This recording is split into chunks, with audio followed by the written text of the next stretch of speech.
had to choose one word to describe the work of Scarborough Missions, I would say it is reconciliation. We are messengers of reconciliation. We are bridges and hopefully bridge builders among the different cultures and religions of the world. Scarborough Missions was founded by Monsignor John Fraser. He was born here in Toronto in 1878. He was the first Roman Catholic priest from English-speaking Canada to go to China. So he worked in China for a number of years, and then he said, we need more people. So he set about creating an organization which would recruit, train, and send missionary priests to China. And after many years, he finally opened a seminary in 1918 in Almonte, Ontario, in the Archdiocese of Ottawa. It was called China Mission College. That was the beginning of Scarborough Missions. Later moved here to Scarborough so the students could study at St. Michael's College. And the first band of graduates, the first band of Scarborough priests went to China in 1925.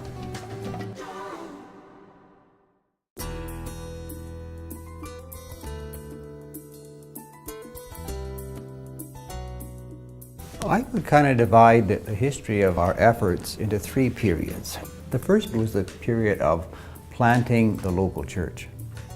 And this was another seminal insight of Monsignor Fraser, our founder. He was very much devoted to the idea of building up the local church. And for him that meant creating a Chinese hierarchy, promoting vocations to the diocesan priesthood, and also promoting the naming of Chinese bishops.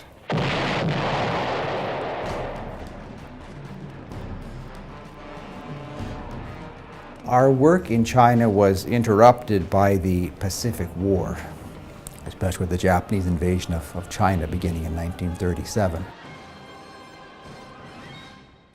And so Rome asked if we could send missionaries to the Dominican Republic. Then after the war, some of our priests went to China, but then with the revolution in 1949, all Christian missionaries, including Scarborough missionaries, were expelled from China. So we began to work in many other parts of the world: the Philippines, Japan, the Bahamas, Brazil, British Guyana, now Guyana. So we spread out, building up the church in a local sense, repairing churches, the sacramental ministry. So that was the first stage.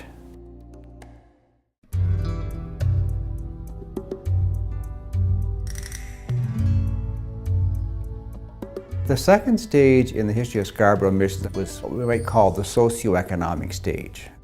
The bishops of Latin America met in Medellin in 1968, and they described the situation of Latin America as a situation of systemic injustice. And so the people of Latin America have enlightened us. And that took the form of promoting the formation of credit unions and consumer co-ops, an attempt to address the socioeconomic needs of people. It doesn't mean that we neglected the sacramental ministry, but the emphasis changed to the socioeconomic, the actual lived conditions of people, and that there were underlying structural dynamics in society that had to be addressed.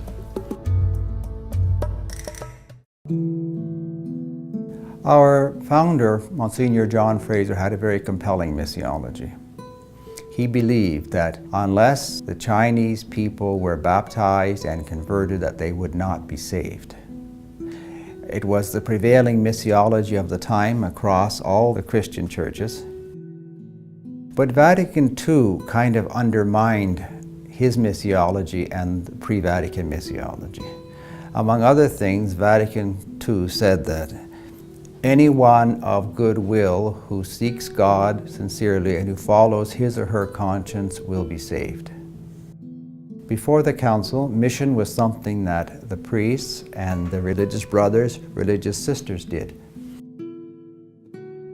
In saying that the whole church is missionary, the Second Vatican Council was including lay people in that. So since 1974, Scarborough Missions has been trying to integrate lay people into our larger missionary effort. In the beginning, we recruited single lay men, and later on we began to accept women and also married men and women. And the inclusion of women into our missionary effort reflects a broader trend in Western society as well, a growing equality of men and women, and a recognition that women have a distinctive contribution to make to society and also to the missionary enterprise.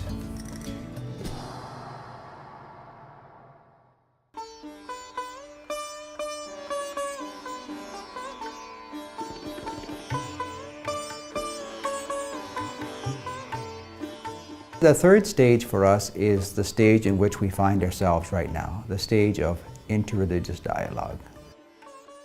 A major milestone in our history was the opening of the Interfaith Department, promoting harmony, understanding among peoples of different faiths. So the sacramental side has continued, the social justice side has continued, but now the interfaith dimension is emerging. And again, this is an insight of Vatican II. And so what we're going to do today is look at some of the religious artifacts of a few of the major faiths of the world. And so the shift from an effort to convert to dialogue with people of other faiths. Monsignor Fraser went to China to reach out to people of other faiths. And he went with a certain understanding of what that involved. For him, it was a matter of converting them to Christianity as quickly as possible. Now we are recovering that impulse towards the other, towards the religious other, not with the idea of converting, but with the idea of understanding and appreciating. One of the things that always impresses me about Scarborough Missions and about our founder, Monsignor Fraser, is our passion for the gospel, and especially those aspects of the gospel which are in danger of being lost. And it is precisely our experience of working with peoples of other religions that have forced us to reflect on the gospel, to say, what does the gospel mean in this situation?